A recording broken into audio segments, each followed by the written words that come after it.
हमारी दुकानों को सील कर दिया जबरदस्ती, जबकि हमारे पास सारे डॉक्यूमेंट्स हैं। कमर्शियल डॉक्यूमेंट उन्होंने 62 से पहले मांगे, वो दिखा दिए। जो राजेश गोयल डीसी साहब से वो कहने लगा मैं नहीं मानूंगा, ये तो पैसे दो या सील करो। उन्होंने जीएसटी दे रखा, ट्रेड लाइसेंस दे रखा, बिजली बिल, कमर्शियल, हाउस टैक्स, कोई चीज हमारे को ऐसी नहीं है जो कमर्शियल नहीं है। जब हम ऑथराइज नहीं है तो फिर हमें कमर्शियल क्यों दिया, जीएसटी क्यों दिया? सारा कुछ हम देने लग रहे, फिर हमें जो कागज हम 62 से पहले उनको भी सील कर दिया, उनको भी नहीं मानते। ये तो भ्रष्टाचार का बहुत बड़ा अड्डा है।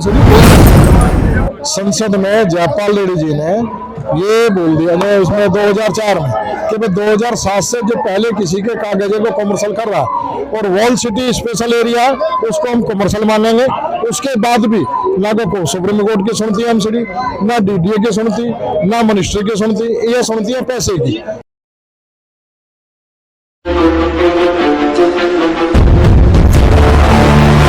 सीसीएन न्यूज 24 के सभी दर्शकों को मेरा नमस्कार। दर्शकों, एक तरफ जहां हमारे देश भारत को G20 की प्रेसिडेंसी मिली है और G20 का प्रचार प्रसारण इतना अत्यधिक रूप में हो रहा है, वहीं दूसरी ओर जो हमारे देश के जीडीपी इकोनॉमी को आगे बढ़ाने में जो व्यापारी वर्ग है उनके लिए सरकार का एक दुराहू रवैया आज भी अपनाया जा रहा है। और इस वजह से यहाँ पे ये कुछ लोग हैं मेरे साथ जो कि यहाँ पे धरना प्रदर्शन कर रहे हैं। आइए जानते हैं इनकी क्या मांगे है और सरकार इन्हें किस प्रकार से दुराहू रवैया इनके लिए दिखा रही है। कहाँ से आए आप? हम आए सदर बाजार से। मैं चौधरी योगेंद्र सिंह, कार्यकारी अध्यक्ष फेडरेशन ऑफ सदर बाजार। क्यों आए आप यहाँ पे? हमारी दुकानों को सील कर दिया जबरदस्ती, जबकि हमारे पास सारे डॉक्यूमेंट्स हैं। कमर्शियल डॉक्यूमेंट उन्होंने 62 से पहले मांगे, वो दिखा दिए। जो राजेश गोयल डीसी साहब से वो कहने लगा मैं नहीं मानूंगा, ये तो पैसे दो या सील करूंगा। ये तो आप ऑथराइज नहीं होंगे ना आपकी शॉप से लेकर? गवर्नमेंट ने जीएसटी दे रखा, ट्रेड लाइसेंस दे रखा, बिजली बिल, कमर्शियल, हाउस टैक्स, कोई चीज हमारे को ऐसी नहीं है जो कमर्शियल नहीं है। जब हम ऑथराइज नहीं है तो फिर हमें कमर्शियल क्यों दिया, जीएसटी क्यों दिया? सारा कुछ हम देने लग रहे, फिर हमें जो कागज हम 62 से पहले उनको भी सील कर दिया, उनको भी नहीं मानते। ये तो भ्रष्टाचार का बहुत बड़ा अड्डा है एमसीडी। उन्होंने अपने दलाल छोड़े हुए जो पैसे दे देता है। किसने छोड़े हुए हैं? एमसीडी ने, एमसीडी के अफसरों ने दलाल छोड़े हुए हैं। दलाल आते हैं, ये 11/4/2022 के सीलिंग नोटिस पे हमारे पे कार्रवाई हुई है। तो बोले भाई हमारे पास नोटिस है, पैसे दे दो, सबसे पैसे ले लिए, वो दबा दिए, दोबारा फिर पैसे मांगे गए। मतलब आपकी प्रॉपर्टी सील ना करने के लिए पैसे भी मांगे गए आपसे? पैसे दिए हैं। इवन आपके पास ओरिजिनल डॉक्यूमेंट्स है तब भी? सारे ओरिजिनल डॉक्यूमेंट्स है। कोई भी किसी भी व्यापारी का ऐसा नहीं है जिसपे कागज नहीं है। सब पे जीएसटी है, आधार, ये अपना ट्रेड लाइसेंस है, बिजली बिल है, हाउस टैक्स है।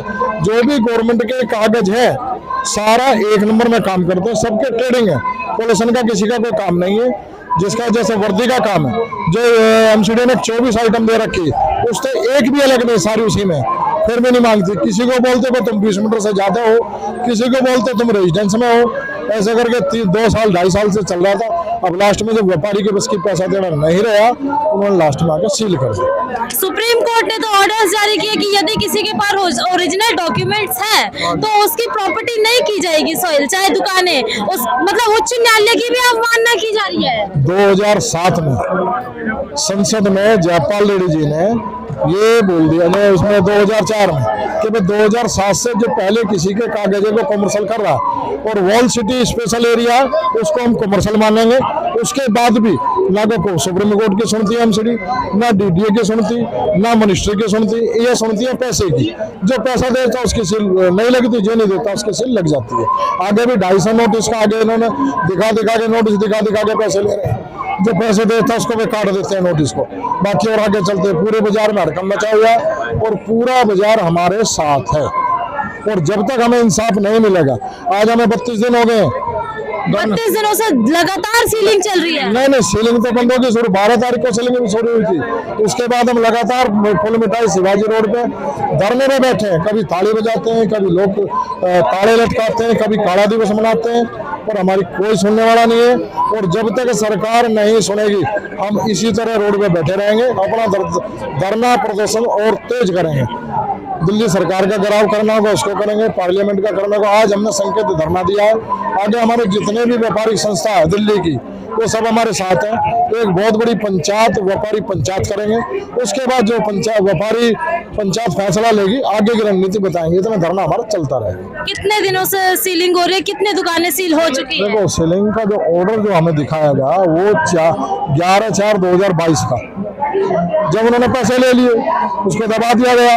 अब दोबारा नए अफसर आए, उन्होंने बोला हमें पैसे तो सील करेंगे। मतलब जितने नए अफसर आएंगे सबको एक एक बार पैसे देने पड़ेंगे। ये रूटीन बना रखा है, भ्रष्टाचार का रूटीन है, एमसीडी का भ्रष्टाचार का रूटीन है। और खुद ही कहते हैं अफसर कि जी तुम जो कमला है उनसे अपना सेटिंग कर लो, हम तो वो कहेंगे तुम तो करेंगे। अरे जब हमारे पे कागज है, सारे 20 मीटर से मेरा ऑफिस है, मैं भारतीय जनता पार्टी प्रदेश उपाध्यक्ष हूँ ओबीसी मोर्चे का, वहाँ मेरा पार्टी का भी और कार्यकारी अध्यक्ष हूँ फेडरेशन सदर बाजार का, वो भी बाकायदा बोर्ड लगे हुए हैं। और 20 मीटर से कम है तो उसको बोल रहे जी फर्स्ट फ्लोर पे है, फर्स्ट फ्लोर अलाउ नहीं करेंगे।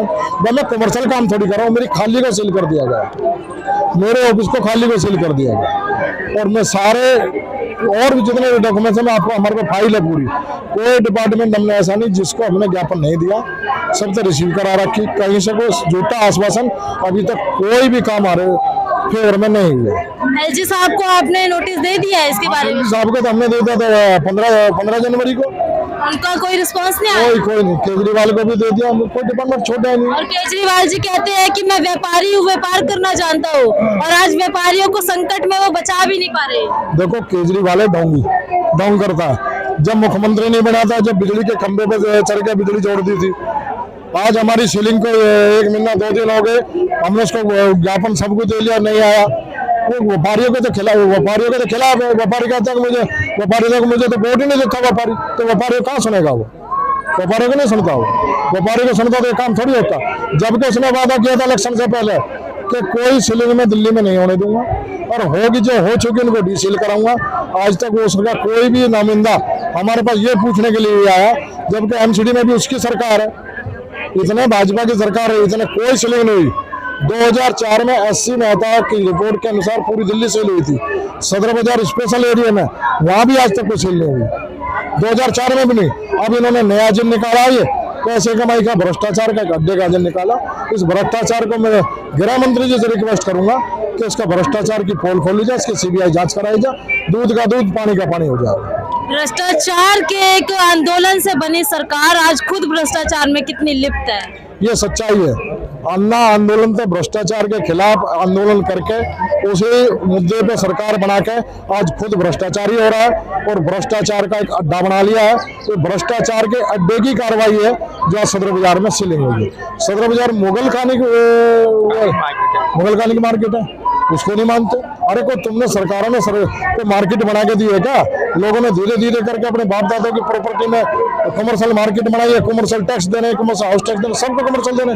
फिर उन्हें तक सरकार चाहती क्या व्यापारी से? सरकार को चलाता व्यापारी है, टैक्स व्यापारी देता, अपना पेट काट के भी देता, फिर सरकार से क्या चाहती है? सरकार चाहती क्या व्यापारी से? व्यापारी को बर्बाद करना चाहती है। एक व्यापारी के पीछे 8-10 लोग है, उसके पीछे 5-5, 6-6 परिवार। एक कोई मैन्युफैक्चर कुछ बना के दे रहा, कोई टोपी दे रहा, कोई दे रहा, सब बर्बाद कर दिए। और ये व्यापारियों की लेबर की हाय, ये सरकार को जो भी इसमें दोषी है उसको भगवान भी दंड देगा और कानून भी दंड देगा। ये विरोध प्रदर्शन का एक अलग नमूना देखिए, इन्होंने सीलिंग का ताला और ये चेन डाल रखी है अपने गले में, ये क्यों पहनी है आपने? भाई हमारी दुकानें सील है मैडम, हम परेशान हैं, व्यापारी परेशान है, बच्चों की फीस नहीं दे पाएगा। अगर उनके हमारा कमर्शियल नहीं होता तो कमर्शियल हमको बिजली का बिल क्यों लेते हैं हमसे? कमर्शियल नहीं है तो हमसे हाउस टैक्स क्यों ले रहे हैं? वो बंद कर देना। 50-50, 100 साल से हम हाउस टैक्स दे रहे हैं वहाँ पे, वो सब ले रहे हैं। व्यापारी के लेबर भूखी में हमने पड़ी हुई है, 1 महीना 2 दिन हो गए शॉप बंद हुए, लेबर को कहाँ से देंगे? आप एमसीडी के अफसरों की 2 महीने तनख्वाह रोक के देखो ना, पता चल जाएगा कि कैसा होता है व्यापारी का दर्द। वो तो ऊपर एसी में बैठे हुए मजे ले गए बस। वो कहते हैं केंद्र सरकार के पास, केंद्र सरकार राज्य सरकार के पास, व्यापारी को कभी वो एलजी के पास चले जाओ, व्यापारी को बेवकूफ बना के कहा। व्यापारी क्या करेगा? किसके आगे रोए जाके? तो व्यापारी की सुनी जाए। मैं केंद्र सरकार हो या राज्य सरकार हो, उनसे अनुरोध करूंगा कि व्यापारियों की मांगे मानी जाए, इनकी सील खुलवाई जाए ताकि हम व्यापार अपना सही से कर सके।